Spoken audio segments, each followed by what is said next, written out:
Good morning, everyone. Welcome to Namaste. Welcome to a new week, to a new moment, a new opportunity to say yes, to say yes to what has always been true. Why would that be hard? To say yes to what has always been true. Isn't that really the dilemma that we find ourselves with? That we have said no to what has always been true? And then we get to the point where we say maybe to what has always been true. Then we get to the point where we say, okay, I'm trying. But as Yoda would say, there is no try. Try there is none. I don't know what he would say, but we have to say yes. And this is the moment that we do just that. We say yes to what has always been true and what remains true forever. And that's the one thing that we claim and know is that which is true forever. It is uncompromised. And so we need to be uncompromising with the truth. You see, that's the other dilemma we find ourselves with is we're constantly trying to compromise or make conditions or alternate possibilities, alternate truths. Do you remember those? The idea that there could be alternate truths is the problem. Your truth and my truth and someone else's truth, which is just another way of saying your concept, my concept, and someone else's concept. Those are not truths. A truth is something that is true forever. A truth is something that does not change. A truth is something that is uncompromising. And when we choose to be uncompromising with that truth, then the experience of that uncompromising truth is ours. So we have to do away with the idea of alternate truths or saying no to the truth or maybe one day. I'm trying really hard here. All of those things need to be, as Baraka said yesterday, flushed down the drain. So we're left with only one. We're left with only one. So this week, all week, we are going to be talking about that from different angles. But more specifically, we're going to be talking about coming into that experience of truth with wholly empty hands. Wholly empty hands. We can't bring any of those other ideas and concepts with us, let alone the possessions that we think are so important that we cling to. We have to come with wholly empty hands unto God. And so we're going to begin now with a chant. In fact, we'll do this every day this week. We'll start with this little chant that I just wrote a few minutes ago. It's very simple. I'm going to teach it to you, but I'll tell you up front, just because for some people this is a bit of a stumbling block when you use words like God or Lord. I know even for me when I hear songs like that sometimes it trips me a little bit. But we have to realize and remember that these are just ideas and concepts. And what we're really shooting toward is that all that is forever whole, forever complete, call it what you want. You know that our idea, or not idea, but my experience of what we'll call God is not some deity up in some heavenly kingdom watching over us. As we said yesterday, the Christ is just another word for everything, and God is another word for everywhere. So this is what we're pointing toward when we say, "Oh God," or "Oh Lord." Let me tell you the words of this chant real quick, and then I'll sing it for you so you can learn it. It begins by saying, "With holy empty hands, I come before you, O my God." Say that with me. With holy empty hands, I come before you, O my God. And then, I lay before your altar, and lay before your altar, I adore you, O my God. Say that with me. And lay before your altar, I adore you, oh my God. So the whole thing, with holy empty hands I come before you, O my God, and lay before your altar I adore you, O my God. Say that with me. With holy empty hands I come before you, O my God, and lay before your altar I adore you, O my God. And then the other part is, my one desire alone, you alone, you alone. My one desire, O Lord, you alone, you alone. And then, I dive into your fire, O Lord. I am home, I am home, I am home. Okay, pretty easy. Let's sing it together here. I'll do it once, and then I'll have you join me.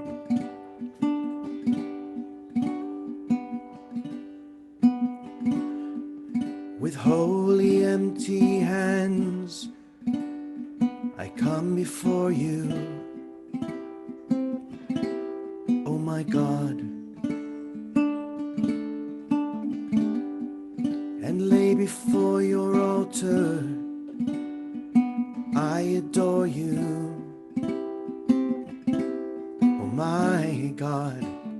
Sing that part with me. With holy empty hands, I come before you, oh my God, and lay before your altar.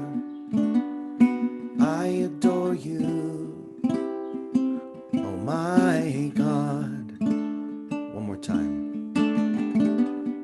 With holy empty hands, I come before you, oh my God, and lay before your altar. I adore you, oh my God. And then the next part. My one desire, O Lord, you alone, you alone.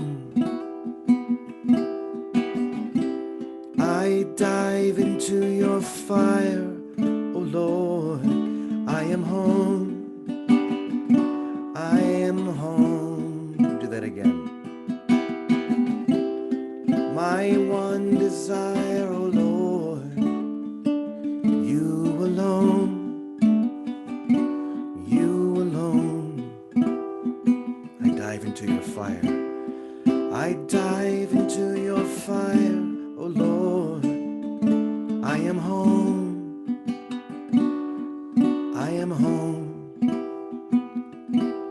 I am home. Okay, we'll do the whole thing now. With holy empty hands, O Lord. Oops, sorry. With holy empty hands, I come before you, oh my God, and lay before your altar. I adore you, oh my God.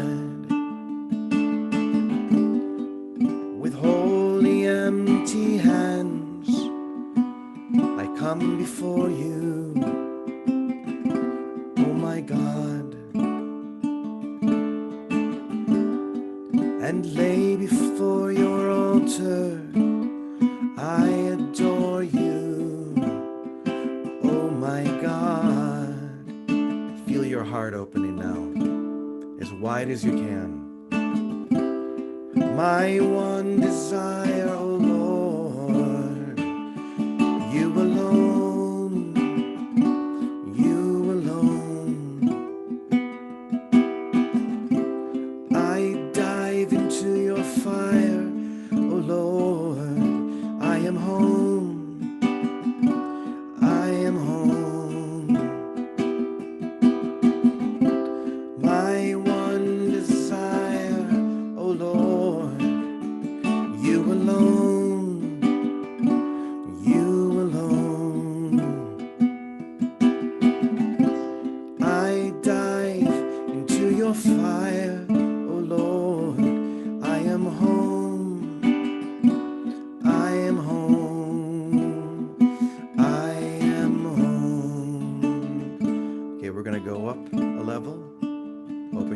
even wider now. With holy empty hands, I come before you. Oh my God, holy empty hands, and lay before your altar. I adore you. Oh my God, with holy empty hands, with holy empty hands, I come before you. Oh my God, with holy empty hands, and lay before your altar. I adore you. Oh my God.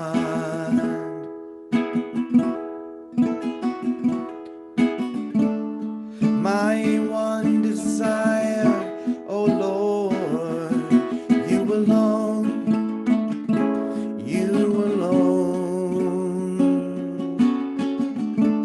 I dive into your fire, oh Lord, I am home, I am home. My one desire, oh Lord, you alone, you alone. I dive into your fire, oh Lord, I am home, I am home, I am home.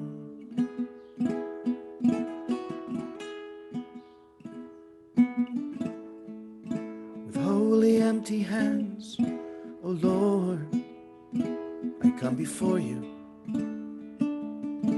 Oh my God, with holy empty hands.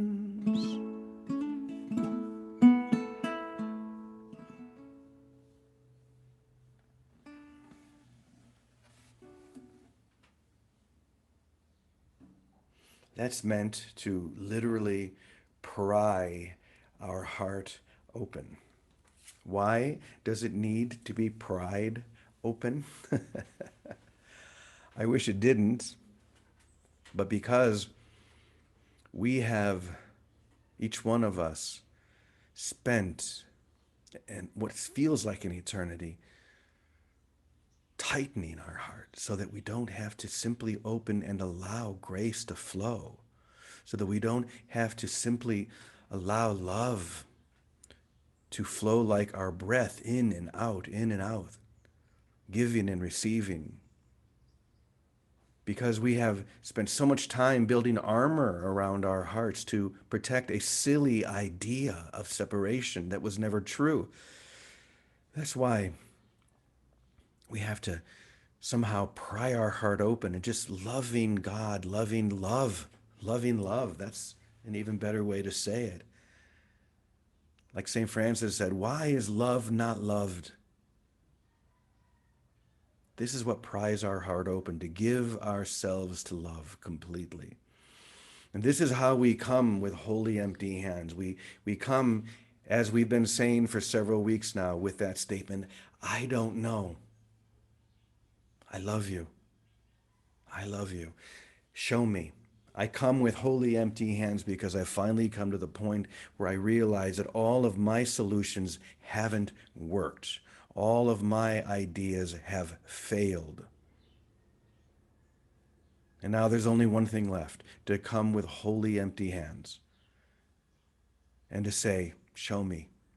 I don't know what to do here anymore. But you do. You always have. And now I surrender into that. I allow that holy ocean to overtake me, for that divine riptide to pull me out into the ocean. And I will not resist. I will not resist. So we come with holy empty hands today. We focus on that all week so that we can allow that current to pull us without resistance, without effort, without trying to do anything. That's been the problem. Me trying to do this. I allow it to be done. That's the key. It has already been done. I don't need to do anything. I just need to allow and to choose to see the doneness of salvation. So we're going to keep this short and simple today because this does not need to be overcomplicated. And I'm going to turn it over to our dear sister Victoria and have her take it from there. Good morning, Vicky. Good morning, James. Morning. That's such a nice chant and such a nice way to center. And um, so, this is what it made me think of. Sometimes as a kid, you want something from your parents, and you maybe want to go on a trip, and it's going to be a lot of money. It's going to be something. And all of us have had this experience somewhere with someone, and they say, okay, but you have to do this. You have to give up your allowance. You have to mow the lawn. You have to make your bed every day. You have to do the dishes. And you say, no problem, no problem. I'll do it all. I'll do everything. It's nothing because you want that thing so much that all these other little things, they don't get in your way. And as we were doing the chant, that's what I realized. All these little things that we look for, whatever they might be in our lives, they're nothing. And the goal is to experience ourselves as the love that we are and to see it everywhere. And that's a choice to make nothing a problem. Make nothing a problem. Okay, no problem.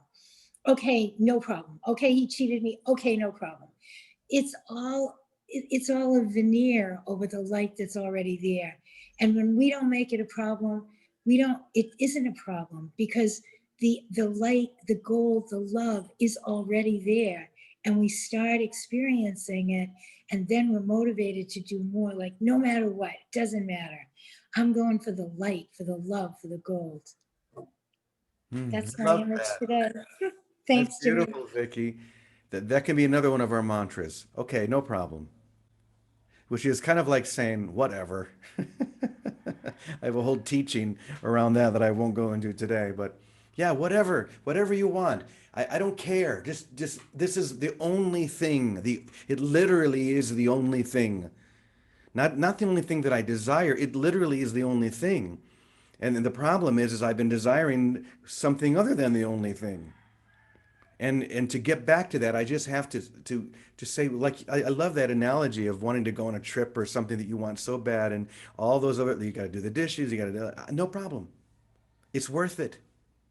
If I can get to this, it's worth anything. And that is the conviction that we choose to have. There's nothing that is going to get in my way of merging with the only thing that is true, because I'm sick and tired of not. I get to the point where it's like, this is just getting ridiculous. I'm in this insane asylum, and I'm walking around like wondering what in the world is going on here. So I get to the point where I say, okay, I don't know anything. I come with wholly empty hands. No problem. Whatever you want me to do, whatever. I love that. Thank you, Vicky. How about Teddy? I saw you're here this morning. Would you like to share anything? Yeah, it's an interesting the whole thing. Like the truth actually dawns on you in a single instant, all at once, Yes. and it's total and all inclusive and complete and whole and perfect. And it seems like it took time, but it really took just an instant, and everything else is sort of nothing after that. It's just sort of what you go through, and you are right. It's like this has all already happened. And when you see the truth, you see the totality of the happening having already been, and the truth being all there ever was. And well, it seems like a process to get there.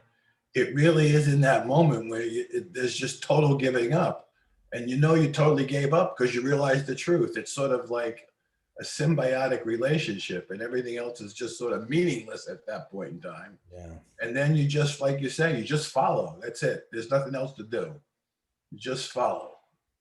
And luckily, like, I get direction and the guidance, but from once you have had that experience, you can't really go back to anything else because you have to laugh at the idea that it is anything at all.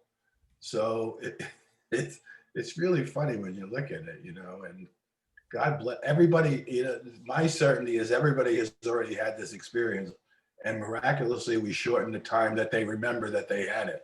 That's all I can say, because we're all already whole and perfect, and we're all already living in the truth.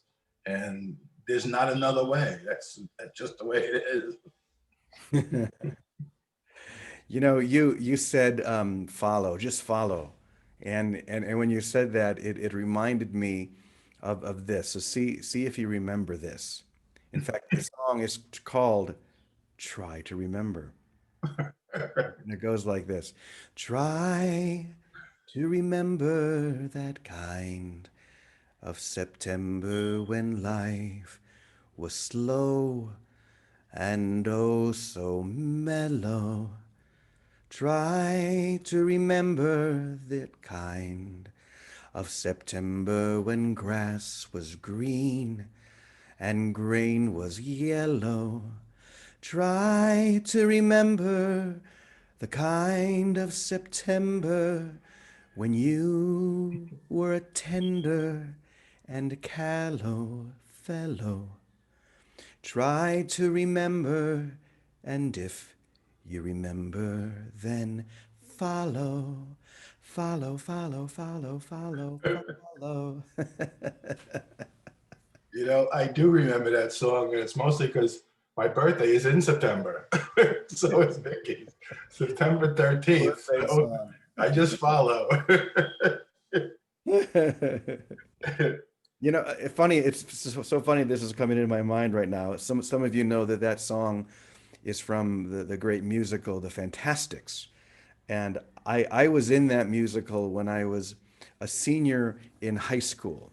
Okay, and I played, I forget his name, but he was the father of the young man, and he has this song all about saying no.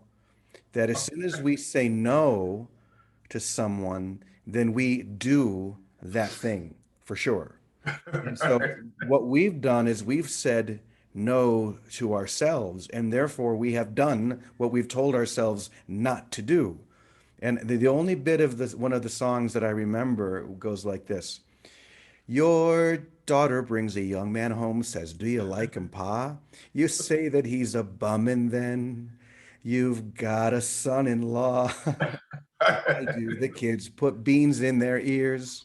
No one can hear with beans in their ears. After a while, the reason is clear. They did it 'cause you said no. What you resist persists. Exactly. Stop saying no. Just say yes. Just keep saying yes. Thank you, Teddy. That was beautiful. You reminded me of my youth. Let's go over to Namaste now and see if Christina and anyone else has anything they'd like to share. Good morning, everyone. Good to see you. Good morning, Christina. Good morning. Let's get the mic a little closer to her. With it that far away, using both mics. No, the mic, not the. There you go. Perfect. Get as close as you can. Is there any way we can get it closer? That's as close as it will go. Okay. Go right ahead. I'm not sure what to say after that.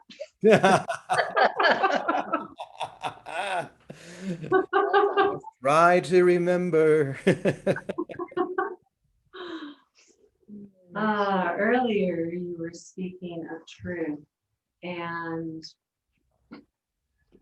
there were years that I sat in this chair in my bedroom overlooking the ocean, just reading truth, one truth at a time, and then just allowing for a long space of silence for that truth to reveal itself. And at the time, there was not necessarily a recognition of what that was creating at the moment.